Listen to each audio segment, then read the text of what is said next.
Wakulima na wafugaji kutoka kaunti ya Garissa sasa watakuwa wakipokea habari kuhusu utabiri wa hali ya hewa kwenye simu zao za rununu ili kujiandaa na kujiepusha na hasara zinazosababishwa na ukame na mafuriko.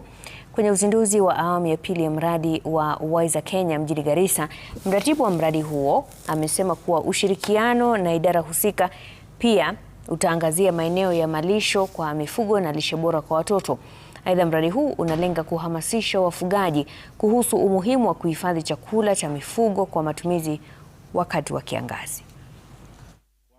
Iendelee hata baada ya hii miradi ya Wiser Kenya, kwa sababu yale tutafanya ni kustrengthen county government kupitia policies ambayo tutareview tukitoka kama mradi hizi zitaendelea, kwa sababu mambo ya sustainability ni muhimu sana katika hii county. Tutakuwa na mafunzo kwa community ambaye hii mafunzo itakuwa imewasaidia community na staffs wa county kujua vile majanga inaweza kutabiriwa ama hali ya hewa inaweza kutabiriwa, na ikitabiriwa itakuwa inafika kwa hiyo information iweze kuwafikia kwa community level.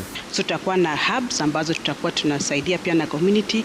Apart from hiyo, tutaweza pia kusaidia kwa co-production ama pamoja tunatengeneza zile information ama maneno ambazo zinaweza saidia mkulima, zinasaidia mfugaji kule nyumbani ili aweze kurespond wakati kuna janga, kama kuna janga la drought ama kuna maneno ya floods katika county.